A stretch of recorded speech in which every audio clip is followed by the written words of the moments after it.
Hello students, welcome back. You are watching Ed Online, a channel for mathematics and information technology. Today in this video we are going to discuss over the last session of unit 4, that is electronic spreadsheet. And the last session is session 5, create and insert different types of charts in a spreadsheet. इसमें हम discuss करेंगे spreadsheet में कितने प्रकार के charts होते हैं और उन्हें हम कैसे स्प्रेडशीट में इंसर्ट कर सकते हैं और चार्ट क्यों इंपॉर्टेंट होते हैं इस पर भी हम डिस्कस करेंगे। पहले हम डिस्कस करते हैं सीबीएसई ने हमारे लिए क्या लर्निंग आउटकम सेट किए हैं इस पर्टिकुलर सेशन से। तो सबसे पहला तो यही है importance of chart in spreadsheet, types of chart and then example of chart. वो कौन कौन सा डेटा हो सकता है जिन्हें हम चार्ट के थ्रू रिप्रेजेंट कर सकते हैं। तो आइए सबसे पहले बात करते हैं importance of charts in spreadsheet. It is not easy to comprehend, compare, analyze or present data when they are represented as numbers। जब डेटा को हम नंबर्स के रूप में रिप्रेजेंट करते हैं तो उसको आसान नहीं होता है। पहले तो उसको प्रेजेंट करना, फिर प्रेजेंट करने का कंपेयर करना, उसे एनालाइज करना, वो थोड़ा टिपिकल होता है उनके लिए जो नंबर्स में अच्छे नहीं होते। लेकिन जितने भी बिजनेसमैन होते हैं या जो बड़े बड़े लोग होते हैं, जैसे अगर हम सेठ की बात करें तो वो ज़्यादा नंबर्स पर फोकस नहीं करते, वो उन्हें डेटा चाहिए होता है पिक्टोरियल फॉर्म में, ताकि वो आसानी से देखकर समझ जाएं कि डेटा क्या कह रहा है। तो जब डेटा हम चार्ट्स की मदद से रिप्रेजेंट करते हैं तो वो एक बेहतर तरीका बन जाता है कम्युनिकेट करने का। और काक हमें कई प्रकार के चार्ट प्रोवाइड कराता है, उनमें से कुछ हैं आपके column chart, bar chart, line chart, pie chart and X Y scatter chart. इन सभी पर हम वन बाय वन डिस्कस करेंगे। सबसे पहले बात करते हैं कॉलम चार्ट की। कॉलम चार्ट क्या होता है और कब हम इसे यूज़ करते हैं। तो कॉलम चार्ट एक ग्राफ होता है जिसमें हम वर्टिकल बार्स का इस्तेमाल करते हैं वैल्यूज़ को शो करने के लिए, और हर एक जो वर्टिकल बार होती है वो एक पर्टिकुलर कैटेगरी को रिप्रेजेंट करती है। तो इस चार्ट का इस्तेमाल हम तब करते हैं जब हमें कुछ पर्टिकुलर हमारे पास कैटेगरीज हैं और उनकी हमें कंपेयर करनी है, तब हम कॉलम चार्ट का इस्तेमाल करते हैं। जैसे कि आप ये देख रहे हैं, यहाँ पर वाइल्ड लाइफ पॉपुलेशन का एक चार्ट है जिसमें डॉल्फिन्स और व्हेल्स की जो पॉपुलेशन है वो दिखाई गई है over a period of time. Particular years हमें यहाँ पर नीचे दिए गए हैं कि साल में कितनी कितनी पॉपुलेशन है।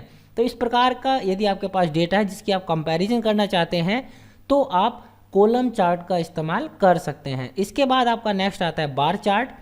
बार चार्ट क्या होता है, ये भी एक आपका इसमें भी हम वर्टिकल की जगह हॉरिजॉन्टल बार्स का इस्तेमाल करते हैं, मतलब बार्स का इस्तेमाल करते हैं लेकिन वर्टिकल ना होकर हॉरिजॉन्टल होती है। जैसे वहाँ पर हमारी जो कैटेगरी थी वो यहाँ पर वैल्यू बन जाएगी और जो वैल्यू है वो कैटेगरी बन जाएगी। तो फिर इसका यूज़ क्या है, इसको आप तब यूज़ कर सकते हैं, इसका इस्तेमाल बेसिकली हम कंपेयर करने के लिए करते हैं क्वान्टिटीज़ को।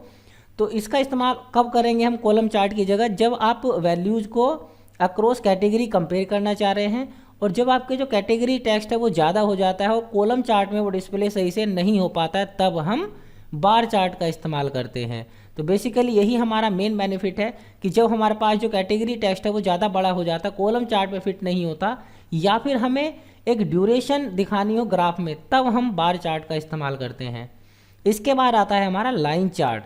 जैसा नाम से पता चल रहा है कि लाइन जो हम चार्ट में इस्तेमाल करते हैं, जैसे अभी आप क्लास 9th है, क्लास 10th में आप पढ़ेंगे ओजीव हमने पढ़ा, कम्युनिकेटिव फ्रीक्वेंसी पॉलीगन। हिस्टोग्राम तो आपने बनाई है, तो हिस्टोग्राम में भी हम उसको यूज करते हैं लाइन चार्ट, वहाँ पर भी डिस्प्ले होता है। तो एक लाइन चार्ट क्या होता है, ग्राफ है जो कि आपको क्या करता है, एक सीरीज होती है डेटा पॉइंट्स की जो आपस में दूसरे से कनेक्टेड होते हैं स्ट्रेट लाइन्स के थ्रू।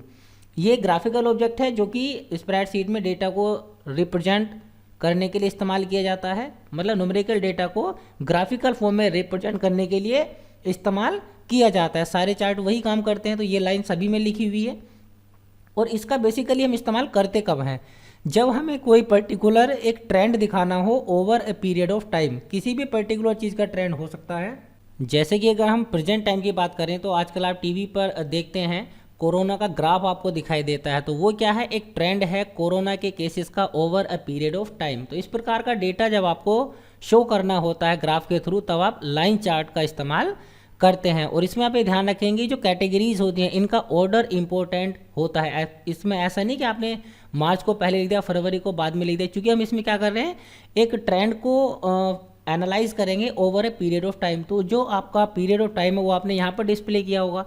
तो ये आपका जो ऑर्डर है वो आपका इंपॉर्टेंट होता है, ये आपका सही होना चाहिए। तो जैसे आप ये ग्राफ में देख रहे हैं, यहाँ पर हमने 3 प्रोडक्ट्स हैं हमारे, डेस्कटॉप, लैपटॉप, टैबलेट, और इनकी जो सेल है वो रिकॉर्ड की है और उसको हम यहाँ पर डिस्प्ले कर रहे हैं। तो आसानी से हम इसको देखकर बता सकते हैं, नंबर देखने की हमें ज़रूरत नहीं है कि डेस्कटॉप की जो सेल है वो डिक्रीज़ हो रही है और जो टैबलेट्स हैं उनकी जो सेल है वो इंक्रीज़ हो रही है, और जो लैपटॉप है वो समहाउ थोड़ा बहुत ही ऊपर नीचे चल रहा है। तो आसानी से देखकर हम इसको डेटा को एनालाइज कर सकते हैं। तो ये खूबसूरती होती है चार्ट की। इसके बाद हम बात करते हैं नेक्स्ट पाई चार्ट पर। ये भी एक इम्पोर्टेंट चार्ट है, ये आपने अपनी क्लास 8th में बनाया भी है। तो इसका इस्तेमाल आप कब करते हैं आपको पता ही है, जब हमें पर्टिकुलर कोई एक ही डेटा सीरीज है उसको हमें चार्ट में रिप्रेजेंट करना है, तब हम पाई चार्ट का इस्तेमाल करते हैं। ये आपके स्प्रेडशीट के किसी भी कॉलम या रो में जो वैल्यूज होंगी उसे एक चार्ट में कन्वर्ट कर देगा, और हर एक चार्ट का जो पीस होगा वो रिप्रेजेंट करेगा अपनी परसेंटेज उस पूरे होल में। जैसे ये आप एक चार्ट देख रहे हैं, पाई चार्ट का एग्जाम्पल है, ये कोई पूरा पर्टिकुलर एक होल है, ये कुछ भी हो सकता है। जैसे मान लें आपकी पूरी इनकम है और आप उसको कहाँ कहाँ पर खर्च कर रहे हैं, तो वो इस तरह का डेटा आपका पाई चार्ट के रूप में आप प्रेजेंट कर सकते हैं। यहाँ पर हर एक जो स्लाइस होता है वो अपनी जो पोजीशन है या अपनी परसेंटेज को शो करता है रिलेटिव टू होल। और इसका इस्तेमाल हमें करते हुए किन चीज़ों का ध्यान रखना चाहिए और कब हमें करना चाहिए। तो जब आपके पास केवल एक ही डेटा सीरीज हो तब हम पाई चार्ट का इस्तेमाल करेंगे, और उसमें ये ध्यान रहे आपको कोई भी वैल्यू 0 या 0 से कम नहीं होनी चाहिए, नेगेटिव वैल्यू आपके पास नहीं होनी चाहिए, वो डेटा आप पाई चार्ट में रिप्रेजेंट नहीं कर सकते। और अगर आप अपने चार्ट को अच्छा रखना चाहते हैं तो ये ध्यान रखें कि 7 कैटेगरीज से ज़्यादा आप एक पाई चार्ट में इस्तेमाल ना करें, क्योंकि ऐसा करने से जो आपकी ये स्लाइसेस हैं बहुत छोटे हो जाएंगे और उनको पढ़ना मुश्किल हो जाएगा। और इसके बाद लास्ट हमारा आता है एक्स बाय स्कैटर चार्ट। ये कब हम इस्तेमाल करते हैं? Scatter charts are a data representation that shows the values of 2 different variables that shows the relationship of 2 different values as points they are plotted. मतलब जब कोई 2 हमारे पास वेरिएबल्स हैं और उन्हें हम एक ग्राफ पर प्लॉट करना चाहते हैं, जैसे सपोज कोई इक्वेशन है y इक्वल टू कोई क्वाड्रेटिक इक्वेशन है आपकी x² माइनस 3x माइनस 5, और इसे आप ग्राफ पर रिप्रेजेंट करना चाहते हो। तो यहाँ पर हमारे पास 2 वेरिएबल हैं, y और x, तो उन्हें अगर आप ग्राफ पर रिप्रेजेंट करना चाहते हो तो एक पॉइंट जो होता है वो दोनों की जो वैल्यू है उनको रिप्रेजेंट करता है। तो इस तरह की जो वैल्यूज होती हैं उनको रिप्रेजेंट करने के लिए आप एक्स वाई स्कैटर चार्ट का इस्तेमाल करते हैं। और इसमें जो एक्स एक्सिस की वैल्यूज होती हैं उन्हें हम क्या कहते हैं? इंडिपेंडेंट वेरिएबल्स भी कहते हैं, क्योंकि वो डिपेंडेंट नहीं होते हैं, इसलिए हम क्या कहते हैं? उन्हें इंडिपेंडेंट वेरिएबल्स कहते हैं। और जबकि जो वाई एक्सिस की वैल्यूज होती हैं उन्हें हम क्या कहते हैं? डिपेंडेंट वेरिएबल्स कहते हैं। और जो ये हर एक पॉइंट होता है ये दोनों की वैल्यू को अपने अंदर समाहित करके रखता है, एक्स और वाई दोनों की वैल्यू इसमें होती हैं। आई थिंक आपको समझ आ गया होगा ये जो हमने चारों या जितने प्रकार के चार्ट हमने डिस्कस किए हैं। सबसे पहले हमने डिस्कस किया था कॉलम चार्ट, उसके बाद बार चार्ट, फिर लाइन चार्ट, उसके बाद पाई चार्ट, और लास्ट में ये शायद हमने 5th है हमारा एक्स वाई स्कैटर चार्ट। अब हम देखेंगे कि चार्ट हम बना कैसे सकते हैं, इसके क्या क्या स्टेप्स हैं जिनके थ्रू हम चार्ट को क्रिएट कर सकते हैं। सबसे पहले कॉमन स्टेप्स के बारे में बात करेंगे। तो कॉमन स्टेप्स होंगे, सबसे पहले आपको वो रेंज सेलेक्ट करनी है जिसमें आपका डेटा है। उसके बाद आपको इंसर्ट मेनू पर क्लिक करना है, चार्ट पर आप क्लिक करेंगे, वहाँ पर आपको मिल जाएगा। उसके बाद आपको चार्ट का टाइप सेलेक्ट करना है, कौन से टाइप का आप चार्ट सेलेक्ट करना चाहते हैं। फिर आप चार्ट सेलेक्ट कीजिए, कौन सा पर्टिकुलर चार्ट आप सेलेक्ट कर रहे हैं। उसके बाद विजार्ड में जो स्टेप्स आएंगे उनको आप फॉलो कीजिए, देन आप फिनिश बटन पर क्लिक करेंगे तो जो आपने सेलेक्ट किया है चार्ट वो आपकी स्प्रेडशीट में डिस्प्ले हो जाएगा। तो ये कुछ कॉमन टास्क हैं। अब हम इनको अप्लाई करके देखेंगे 2 प्रकार के चार्ट पर। सबसे पहले हम देखेंगे कॉलम चार्ट हम कैसे बना सकते हैं। तो कॉलम चार्ट बनाने के लिए आपको ये स्टेप्स फॉलो करने होंगे। सबसे पहले आपको वो रेंज सेलेक्ट करनी होगी जिसमें आपका डेटा है। तो जो हमने अभी पीछे कॉलम चार्ट को डिस्कस करते हुए एग्जाम्पल लिया था, जिसका हमने चार्ट वहाँ देखा था, उसी को हम यहाँ पर बनाकर देखेंगे कैसे बनेगा। तो देखिए 2 ये हमारे पास फिश हैं, डॉल्फिन और वेल। इनके हमारे पास जो पॉपुलेशन है वो दी गई है अलग अलग ईयर्स में, 17, 18, 19, 20 एंड 21। इसको हम देखना चाहते हैं चार्ट पर। तो हमने डेटा को सेलेक्ट किया। उसके बाद आपको इंसर्ट मेनू पर जाना है, आपको मेनू बार में मिलेगा, वहाँ पर आपको 2nd नंबर पर ही मिल जाएगा चार्ट। चार्ट पर आप क्लिक करेंगे। उसके बाद आपके सामने इस तरह की विंडो आएगी। यहाँ पर आपको चार्ट का टाइप सेलेक्ट करना होगा। देखिए 4 आपको स्टेप फॉलो करने हैं ये चार्ट बनाने के लिए। पूरा चार्ट विजार्ड आपके सामने आ गया है। इन चारों स्टेप में आप अलग अलग काम करेंगे। क्या क्या करेंगे अभी हम देखेंगे वन बाय वन।